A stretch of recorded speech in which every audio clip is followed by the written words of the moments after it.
नमस्कार। कहानी के इस अंक में आपका स्वागत है। दोस्तों, शुरू में समाज के अंदर कोई बेईमानी नहीं थी, लेकिन धीरे धीरे हम लोग इसमें एक एक चुटकी बेईमानी डालते गए और सोच कि इतने से क्या होगा, पर खुद ही देख लीजिए कि हम कहाँ पहुँच गए हैं। आज हम एक चुटकी ईमानदारी के लिए तरस रहे हैं। कोई काम कराने जाइए, वहाँ बेईमानी है। सब्जी लेने जाइए, वो भी तौलने में कमी कर रहा है, सड़ा दे रहा है। कोई बच्चों को दूध लेने जाइए, उसमें भी लोग बेईमानी कर रहे हैं, बच्चों को भी ख्याल नहीं रख रहे हैं। माने कहीं भी लोग अपने ईमानदारी का जो केवल चोला पहनते हैं, लेकिन उसमें थोड़ा भी ईमानदारी नाम का चीज नहीं होता है। जब बच्चों के दूध में भी मिलावट कर सकते हैं, तो सोच लीजिए कि लोग कहाँ तक ले गिर चुके हैं। हमें छोटे छोटे मामलों में भी पूरी ईमानदारी होने की सीख देती है और हमें दूसरों के प्रति संबंध संवेदनशील होना सिखाती है। अपने दिन प्रतिदिन के जीवन में हम बहुत बार ऐसा व्यवहार करते हैं कि हम भी अंदर से जानते हैं कि वो गलत है, पर फिर हम ये सोच कर कि इससे क्या होगा, अपने आप को समझा लेते हैं और गलत काम कर बैठते हैं और तरह समाज में अपने हिस्से की बेईमानी डाल देते। देखिए, चलिए अब हम प्रयास करें कि ईमानदारी की बड़ी बड़ी मिसालें कायम करने से पहले अपनी रोज़मर्रा की ज़िंदगी में भी जिम्मेदारी घोलना चाहिए और एक चुटकी बेईमानी को एक चुटकी ईमानदारी से ख़त्म करना चाहिए। ये दुनिया में कुछ भी नहीं है। आप खाली हाथ आए हैं, खाली ले जाएंगे। बेईमानी करके क्या करेंगे? बच्चों के लिए रखते हैं, बच्चे ही क्या नाम है आपको तरसा देते हैं। इसलिए ईमानदारी ही रहे तो क्या दिक्कत है। आइए एक कहानी के माध्यम से समझे। एक रामू काका अपनी ईमानदारी और नेक स्वभाव के लिए पूरे गांव में प्रसिद्ध थे।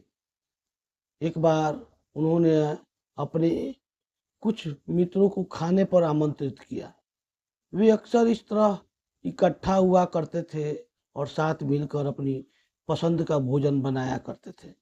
ऐसे होना चाहिए। आदमी आजकल पिकनिक पर जाता है कुछ सीखने के लिए, देखने के लिए, नयापन के लिए। रामू काका भी ऐसा ही करते थे।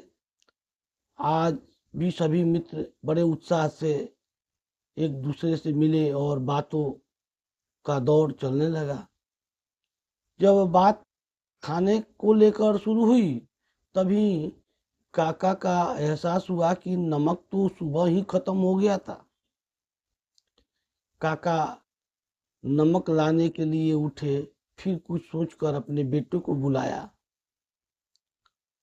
और हाथ में कुछ पैसे रखते हुए बोले, बेटा जरा बाजार जा, एक पुड़िया नमक लेते आ।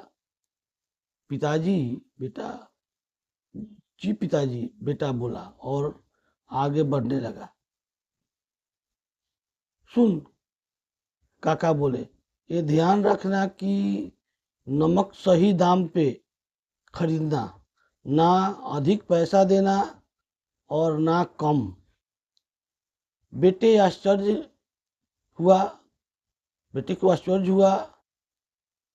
उसने पूछा, पिताजी अधिक दाम में ना लाना तो समझ में आता है, लेकिन अगर कुछ मोल भाव करके कम पैसे में नमक लाता हूँ और 4 पैसे बच जाती है, तो इसमें हर्ज ही क्या है। नहीं बेटा, काका बोले, ऐसा करना हमारे गांव को बर्बाद कर सकता है। जो उचित दाम पे नमक लेकर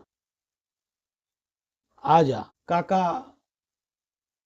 के मित्र भी सारी बातें सुन रहे थे। किसी ने बोला, भाई तेरी ये बात समझ ना आई, कम दाम पे नमक लेने से अपना गांव कैसे बर्बाद हो सकता है।